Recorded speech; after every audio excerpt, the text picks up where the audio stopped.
महिलांच्या खात्यात फेब्रुवारीचा 1500चा हप्ता मार्च महिन्याच्या शेवटच्या आठवड्यात जमा झालेला आहे। मात्र अनेक महिलांना अजूनही फेब्रुवारीचा लाभ मिळालेला नाहीये, कारण त्यांचे अर्ज निकषांनुसार बाद झालेत। आतापर्यंत 1.5 लाख महिलांचे अर्ज रद्द करण्यात आलेले असून त्यांना फेब्रुवारीसह जानेवारीचा हप्ता सुद्धा मिळालेला नाहीये। या निकषांनुसार फक्त 21 ते 65 वर्ष वयोगटामधील कुटुंब वार्षिक उत्पन्न 2.5 लाखांपेक्षा कमी असलेल्या आणि 4 चाकी वाहन नसलेल्या महिलांना लाभ मिळतो। सरकारी कर्मचाऱ्यांना हा लाभ मिळत नाही, हे सुद्धा स्पष्ट करण्यात आले। लाडक्या बहिणींसाठी सर्वात मोठी आनंदाची बातमी आली आहे। त्याच्यासाठी तुम्ही हे व्हिडिओ शेवटपर्यंत नक्कीच पहा, जेणेकरून तुम्हाला संपूर्ण अपडेट पाहायला मिळेल। स्वतः मुख्यमंत्र्यांनी मोठी गुड न्यूज लाडक्या बहिणींसाठी दिलेली आहे। तर काय नेमकं बातमी आहे, संपूर्ण माहिती आपण या व्हिडिओमध्ये पाहणारच आहोत। त्याच्यासाठी तुम्ही हे व्हिडिओ शेवटपर्यंत नक्कीच पहा। राज्याचा अर्थसंकल्प सादर करत असताना स्वतः मुख्यमंत्री देवेंद्र फडणवीस यांनी लाडकी बहीण योजनेच्या संदर्भात एक अत्यंत महत्त्वाची घोषणा केलेली आहे।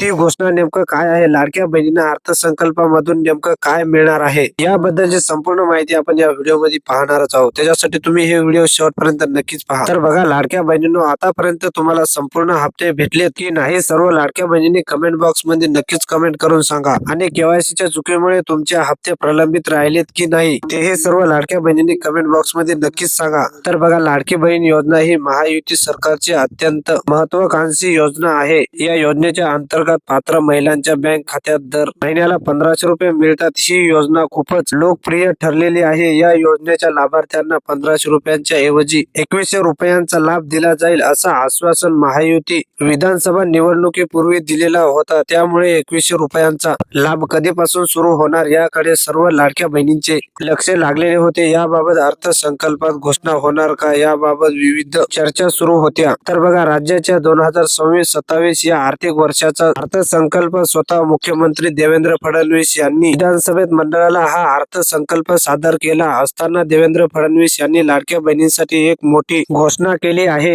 योजना तुमची बंद होणार नाही। लाडकी बहीण योजनेमुळे राज्य सरकारच्या तिजोरीला आर्थिक भार येत आहे। दर महिन्याला कोट्यावधी रुपयांचा निधी लागत आहे। राज्याची आर्थिक स्थिती पाहता ही योजना आर्थिक अडचणी निर्माण करत असल्याचं सांगत विरोधकांकडून ही योजना बंद होणार असल्याचं बोललं जात होतं। तसंच गेल्या काही महिन्यापासून या योजनेचा लाभ मिळण्यास उशीर होताना दिसून येत आहे। त्यामुळे ही योजना बंद होणार का, योजनेचा लाभ मिळणार नाही का, असा विविध प्रश्न जे आहेत ते उपस्थित केले जात होते। पण आता अर्थसंकल्पात स्वतः मुख्यमंत्र्यांनी या ठिकाणी मुख्यमंत्री माझी लाडकी बहीण योजना सुरू राहणार असल्याचं जाहीर केलेलं आहे। तर या योजनेसाठी आवश्यक निधीचा तरतूद करण्यात येत असल्याचंही स्वतः मुख्यमंत्र्यांनी म्हटलेलं आहे। तर बघा लाडक्या बहिणींनो, तुमची योजना ही अशीच कायमस्वरूपी सुरूच राहणार आहे।